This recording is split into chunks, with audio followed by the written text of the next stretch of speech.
Welcome back to part 2 and what's going to be my Detox Dudes series, where I review the stuff he talks about and go a little bit more in depth. So, it's been 2 months now, and I've been drinking spring water. Just drinking my water bottle off screen there, but I've been drinking spring water now and kind of become a little bit of a water snob, where I can tell the difference between different springs, reverse osmosis, Vermont water, balled water, and all these different types. And it's just something interesting that's happened along the way. And I have found myself consuming less electrolytes. I'm a bit more leveled out throughout the day, at least I think I am. And I'll catch you in another 6 months for part 3. But I'm just messing with you. I actually have a ton of notes here to read off. So, side effects. After 2 months of drinking spring water, I've noticed subtle yet significant changes in my overall well-being. I have had a conscious awakening, and for those of you who have followed the channel, you know what I'm talking about. If you're new here, I would recommend checking out some other videos, but it feels like I've been living on autopilot for a lot of my life, watching TV, just having something always playing in the background.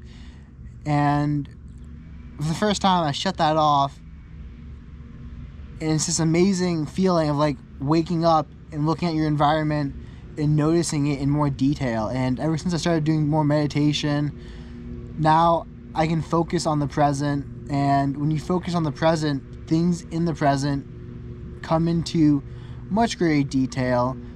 I started doing conscious eating, and food has so much more flavor to it and so much more depth than I actually thought it did. I noticed textures and reflections, and the world just seems a little bit more beautiful. But while I do not know how much of a role spring water played in that, it's definitely been part of the process of becoming more conscious of what I consume. So the physical side effects are basically, they're not as dramatic or immediately apparent, but they contribute to a general sense of improved health and balance throughout the day. I'm taking less supplements and I feel a lot more even. I still take 2 to 3 electrolyte pills a day. And for the pills, I do 1 part potassium chloride, 1 part magnesium sulfate, which is just food-grade Epsom salt. I do 2 parts Himalayan pink salt and 2 parts baking soda. And I mix this all together. It's a recipe called snake juice, it's this guy, Cole Robinson. He's another health person on YouTube, and he has this recipe for people who do prolonged fasting. And it's kind of a general electrolytes, and I've been consuming it.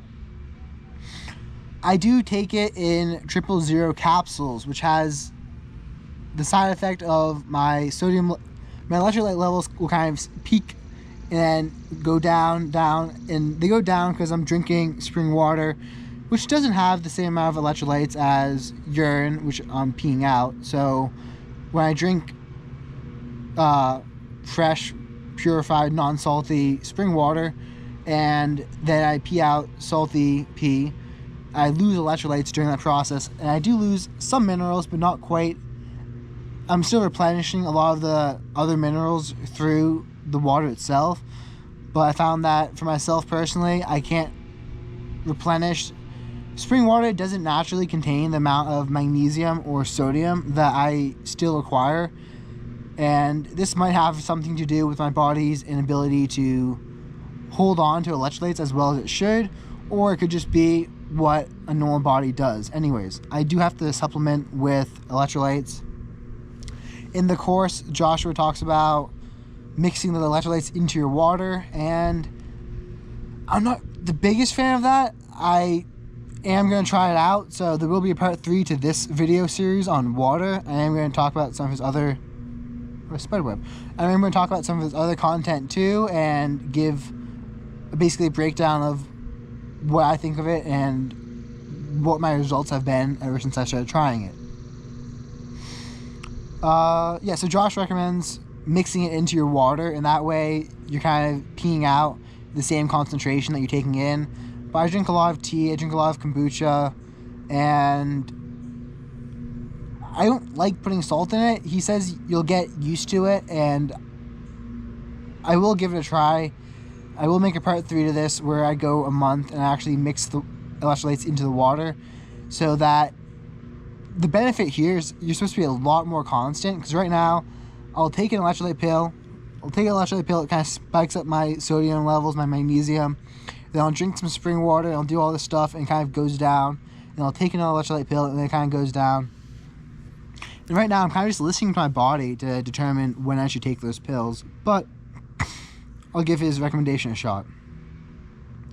So I'm no longer taking as many magnesium pills as I normally do, but occasionally I do take 1 to 2 pills depending on my caffeine consumption and the amount of sweating I've done. So amount of exercise, and caffeine is a big one, because caffeine, alcohol make your body slightly toxic to your body, and your body tries to flush them out, and it does that through peeing them out. And they filter out in your liver, in your kidneys, I think your kidneys, and then you pee them out. So you will be peeing more than you normally do if you consume alcohol or caffeine. In those cases, you're going to need to substitute a little bit more electrolytes into that, because I do find, even though because you're peeing more, you're dehydrating yourself, which then makes you have to consume more water, and then because the water doesn't have electrolytes in it, you then are depleting your own electrolytes, which is what is happening.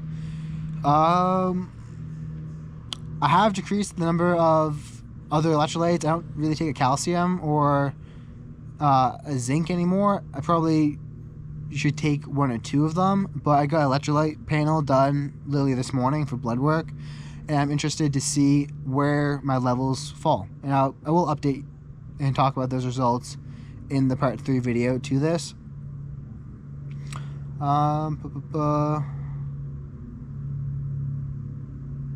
So, okay, now we're getting into the energy side of this, and while I understand a lot of people taking the course are trying to recover from large health problems and might not have the body awareness to notice changes in energy, please trust me that they do exist, and by acting with them in mind, you will be speeding up your healing process. And I know people like to keep stuff science-based, so I found this study that does an amazing job showing this. In the late 1970s, Dr. Robert Nemir and his team in New Zealand, the researchers were investigating the effects of high-fat diets on rabbits to establish a link between diet and heart disease. They expected all the rabbits to develop high cholesterol and other related health issues. However, they observed that one group of rabbits had significantly fewer fatty deposits in their arteries, despite consuming the same unhealthy diets as the other rabbits. Pretty interesting. Upon reviewing their protocols, the researchers discovered that the key difference was the young female postdoctoral researcher who was caring for the rabbits was petting, talking to, and showing affection to the rabbits while feeding them. This additional care and attention appears to have protected effects on the rabbit's health, leading to fewer artery fatty deposits. The researchers repeated the experiment with additional controls and observed the same results, highlighting the impact of kindness, social interaction on health. This phenomenon is known as the rabbit effect. They're very creative in their naming. But what does this mean? This means that when I talk about energy and when I talk about later on, it isn't all woo-woo. There is scientific evidence for this, and it's been examined in studies, even if modern science doesn't have the words necessary to really put into perspective what we've known for thousands of years from Eastern religions and from Chinese medicine. Like, we've known about these. Nothing I'm talking about here is new, and you'll see how some of this stuff is actually part of society, but we just stopped doing it. So, just as the such as the affectionate handling of the rabbits improved their health, preparing food or harvesting water with positive energy and intention will enhance its nourishing qualities. When food or water is handled with loving care, it carries a higher energetic vibration, which can positively impact those who consume it. This is where I'm probably going to lose a lot of people, and just stay with me. and it's going to make a lot more sense. Harvesting water with intention of health and natural living. So, intention and energy. The concept of intention plays a role in the quality and effect of what we consume and is rooted in various cultures and spiritual beliefs. From the Japanese tea ceremony to kosher and halal practices, Buddhist offerings, and many more. When harvesting water with the intention of improving health and embracing a more natural lifestyle, the energy that we put into the process can positively influence its quality. This mirrors the idea that positive intentions like love and care can enhance the nourishing qualities of food. Think placebo. Like, the placebo effect is so strong, we have to account for it in every single medical drug that is now produced. And if the placebo effect can make you think that medicine works, or it can make you think you're dying if I tell you that you ate poison, it can make you think, like, it will literally heal your body. If you think that the water you're consuming is good for you, if you think it's healthy for you, it will have beneficial effects. And this does work in the opposite direction. When you think that the food that you're consuming, even if you're eating vegan, which I know I might lose some people here, but just elimination diets like that, I'm not a big fan of after trying them anymore. But even if you're eating McDonald's or Subway and you're like, well, Subway is healthy, eat fresh and all this stuff, that will actually slow down the effects of the food's negative impact on your body, even though there are preservatives and are all these other chemicals in your Subway food. The fact that you believe that it's healthy for you will actually help your body, and consuming food that you know to be bad for you does have the effect of negatively impacting you even more. So keep that in mind. Once you go through the course and you realize that some foods are bad for you and you should cut them out, when you consume those foods from then on, they will be having a worse effect on your health because you know they're bad for you. So psychologically, you know you're not doing what you're supposed to do. And do not use that as an excuse to not look at the book. Look at the course. The course is amazing. And we're going to go more into depth. Psychological effects. The knowledge that you're drinking water collected with care and intention can enhance its perceived value and benefits. This psychological component can make water seem tastier, more satisfying, similar to how food prepared with love is often more enjoyable. The positive feelings associated with this practice can contribute to overall well-being, just as the rabbits benefited from the researcher's affection. People can benefit from consuming food and water prepared with positive intentions. Love is actually an ingredient that should be on food labels that you do not get from processed food. Like, it's a weird thing to think about, and I don't think the FDA is ever going to do it, but like, love should actually be one of the ingredients. Like, this was made with love. Love is actually something that you can feel when you consume it. And I've noticed this in my own cooking. When I have this chili recipe I love making, it's really good. And it's how I get a lot of my vegetables, which is probably not the best thing, that I get most of my vegetables from hot peppers. But the chili recipe, when I put the effort into smoking the chili peppers and searing the pork and searing the beef and like grinding the spices and do all this extra effort, my family noticed it. Like, it tastes so much better because I've also found a way to make the recipe where I kind of just dice everything up, toss it into an Instapot, and it cooks. And they notice, like, they easily notice the difference, even though it's the exact same food. I'm just preparing it slightly differently, and they can feel that one way is kind of rushed and I'm not putting the care and intention into it.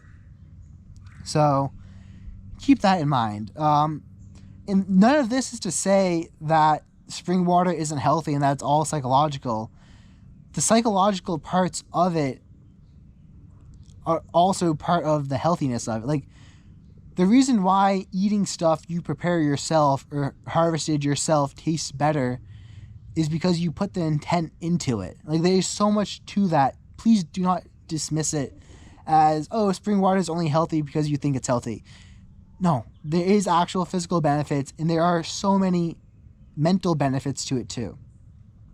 Not to mention some other ones coming up. So, harvesting water myself has deepened my connection with nature and my surroundings. The act of going into natural springs, collecting the water, enhances the overall experience, making the water feel more satisfying and wholesome. This connection with nature is a vital part of the overall process, and it has an impact on my well-being by giving me a sense of connection and grounding that I never got when I bought products from the store or even used water from my filter. There's something about seeing where the water comes from that connects you to the world and gives you a deeper understanding. I've even started making my own raspberry garden, which I'll show you at the end of the video. It's super cool. And collecting my own birch bark for tea. And ever since I started doing this process, it's not something that you go into it thinking like, oh my God, I'm going to deepen my connection with nature. I'm going to feel so much more connected to my environment. Like, how's that going to benefit me? I went into this whole thing thinking, maybe I can save a couple bucks on electrolytes. And, actually, I did find a spring in Exeter, New Hampshire, which is free. And it tastes better than the Pocahontas one I found. It was on Find a Spring, and that's where this water came from. Actually, I'm getting a little thirsty. So I was talking about economics and stuff and complaining about having to pay $20 for a couple of gallons of water, but I found one that was closer and also free. So, and this one is actually from the source, which is a huge benefit because I wasn't a big fan of hitting the buttons because it does take away from collecting the water yourself.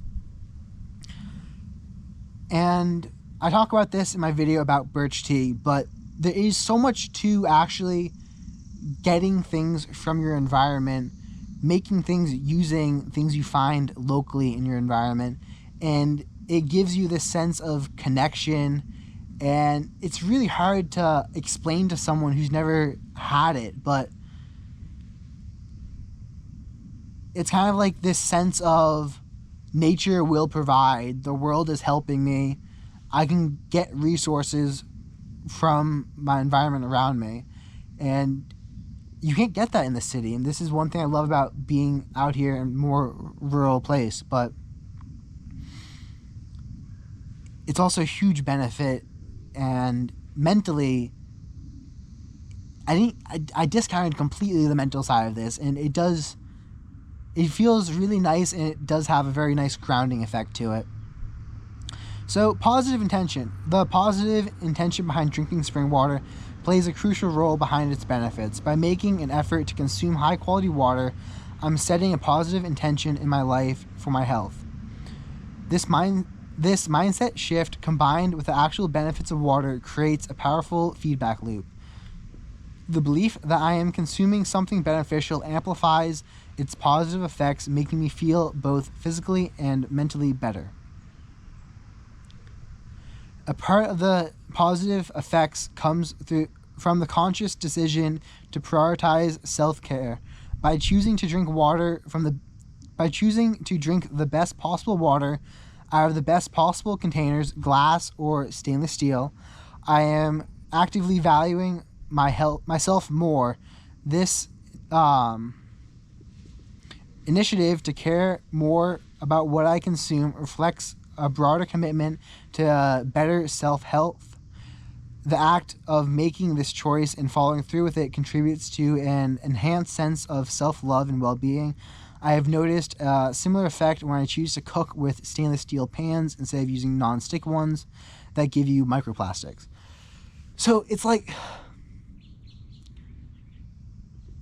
going to the gym. When you first start, you're like, okay, I'm going to get nice and big. And then you're like, oh, this is actually good for me. And like when you start doing stuff that's good for you and you start caring for yourself, you start showing yourself love, because when you eat the processed food, what are you saying to yourself? You're saying, I don't love myself enough to actually consider what I put in my body. I don't love myself enough to spend the time to cook. I don't love myself enough to spend the extra money. And everyone's at a different point in this, and everyone is at a different place in life, but really consider cutting out processed foods. Really consider doing things that show love for yourself. What is your mental self-talk? Meditate and reflect on what it is you're telling yourself. And one of the most beneficial, I won't say most beneficial, but one of the very beneficial things I've heard from a podcast is talk to yourself like you would a 5-year-old. Like, you don't yell at the 5-year-old for messing up a little bit. You encourage them. Like, do that with yourself. This whole journey is a process. And by being hard on yourself, by striving for perfection, you're setting yourself up for absolute mental misery. Like, do not aim for perfect. Aim for better and for trying. Like, I have other videos on this topic of why aiming for perfection, just one of the things I found when I used to do that is when you mess up in one area that you're trying to be perfect in, you're gonna let yourself off the hook for a lot of the other areas. You're like, well, I'll be perfect tomorrow. And then you might say, back when I was doing this, I was trying to work out every single day. So the perfect morning routine and the perfect, like, quitting. I wanted the perfect health. So I was like quitting nicotine, caffeine. And if I consumed caffeine or nicotine or messed up one simple area of this whole thing, then I would allow myself to slip in all other areas. So do not aim for perfection, aim for better, aim for improvement. So other practical applications of what I'm talking about here: home cooked meals. Meals cooked at home, especially those made with family or loved ones in mind, often carry a higher level of attention compared to industrial prepared foods. This can result in meals that are not only healthier but also more emotionally satisfying. Blessing the food. Like, this is something we used to do, but we kind of forgot why, and now society doesn't do it anymore. Blessing the food. Some cultures and traditions practice blessing the food before eating, which can be seen as a way to infuse the food with positive energies and gratitude. This practice enhances the experience of eating and nourishment received by the food. Huge. Like, I'll talk about this more in a second, but that is huge. Then mindful cooking. Engaging in mindful cooking where the food is fully present and engaged in the where the cook is fully present and engaged in the process can improve the quality of food and the cook's enjoyment of preparing it. This mindfulness can translate to better tasting and more nourishing meals. Also, mindfulness eating, like, that is huge. Be mindful when you eat. If you have trouble with overeating, if you have trouble with eating late at night, if you have trouble eating too quickly. I used to eat too quickly, and it was basically just how fast can I get down this food. And not only will this improve your digestion, but it's also very beneficial for mental and actual enjoyment of the food. Ever since I stopped eating while I was at my desk working, or I stopped eating while watching YouTube, or eating while doing any of these other things, food has gained this, like, whole new level of sensation to it. Like, tastes are way more profound, textures way more profound. My enjoyment of actually eating is way more profound. I'm finding myself not wanting to eat nearly as much food and being less bloated afterwards, and all these benefits just from slowing down and focusing my attention on the food. And if you don't know what it's like to eat intentionally, imagine that you spent $1,000 on that meal. Imagine you went out to some fancy restaurant and each bite is $100. How would you eat that? How would you consume that? You would try to make every single bit of it last. You would try to milk every bit of flavor and texture from it. And I have a great video on eating like you're on death row. And it shows this clip from a TV show of this guy. He dips his, do it my little straw, he dips his french fry in the ketchup and he goes like this. And he eats it. And the expression on his face perfectly captures the feeling I try to go for when I eat food nowadays. I try to hold that image in my head while I'm eating so that I can imagine this is my last bite. Like, try to, the expression on his face of pure concentration on the food itself is something we lose. Like, fast food, we see people eating while driving. It's thought as a way to save time and be productive. What is this crap? Like, come on. As we're ditching so many of these, society is forgetting why we do so many of the habits that we do, and then having to rediscover the purpose behind it. So, in conclusion, the rabbit effect study illustrates that kindness and positive intentions can have immeasurable health benefit.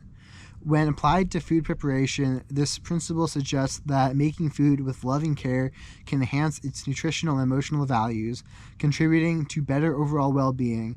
This underscores the importance of emotional and energetic aspects of cooking and eating, aligning with holistic approaches to health and nutrition. The Ayurvedic practice, the ancient system of medicine from India, which is what Ayurvedic practice is the preparation and consumption of food.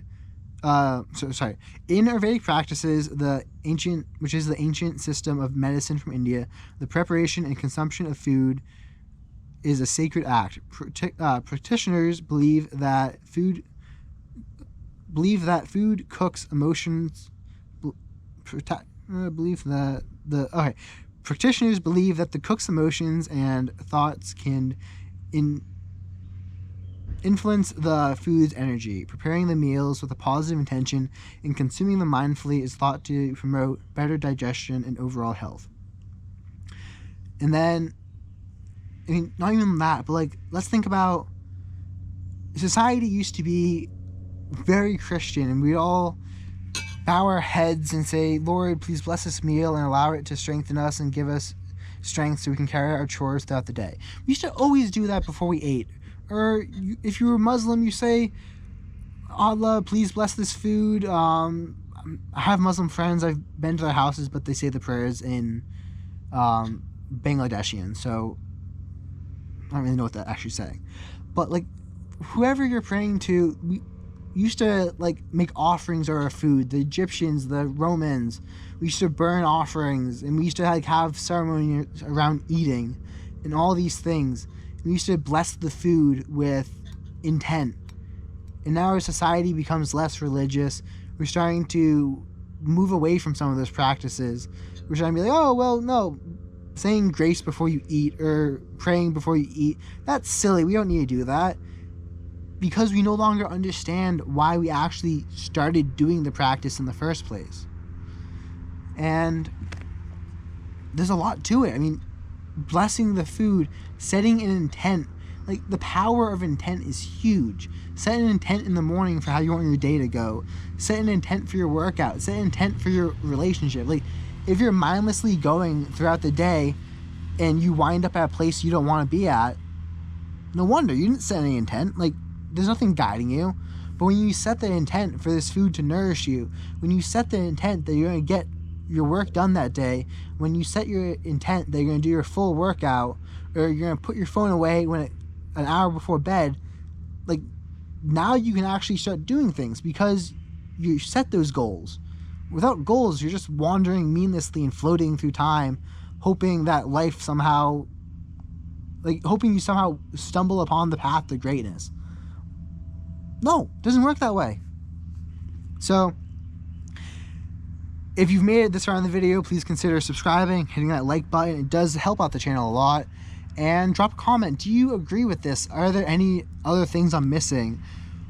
Are there any other topics you particularly want me to cover that Joshua talks about? And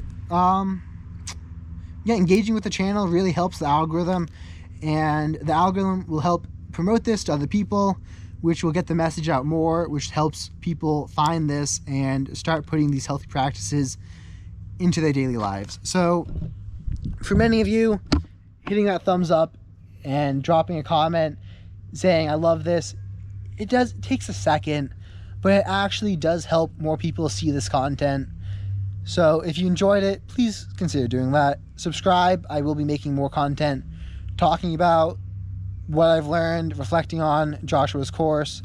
And as always, if you have any, like, I've thought about this, because when you go through his course, it's like 4 hours long, and he talks about all this stuff, but he doesn't exactly have time to go into as long in depth as I have in this one section. But there is so much knowledge to it that if you did just buy his course, if you're thinking about buying his course, go buy it, and then when you're doing the lessons, just do it.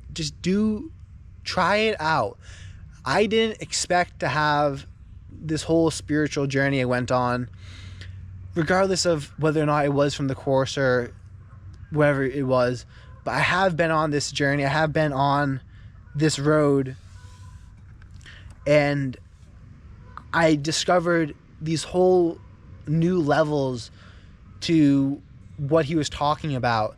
And I'm sure he understands these. I'm sure if you talk to him in depth, he would tell you more about this. But a lot of people, when you talk about energy, when you talk about these other concepts, they can tune you out. And I mean, look at how long this video is. Let me see. 31 minutes talking about electrolytes and water. His course covers so much stuff. Like, you know how long it would be if he had to go this in depth? And it wouldn't be a beginner's course, and most likely no one would actually go through it if they had to. I mean, I doubt many people even.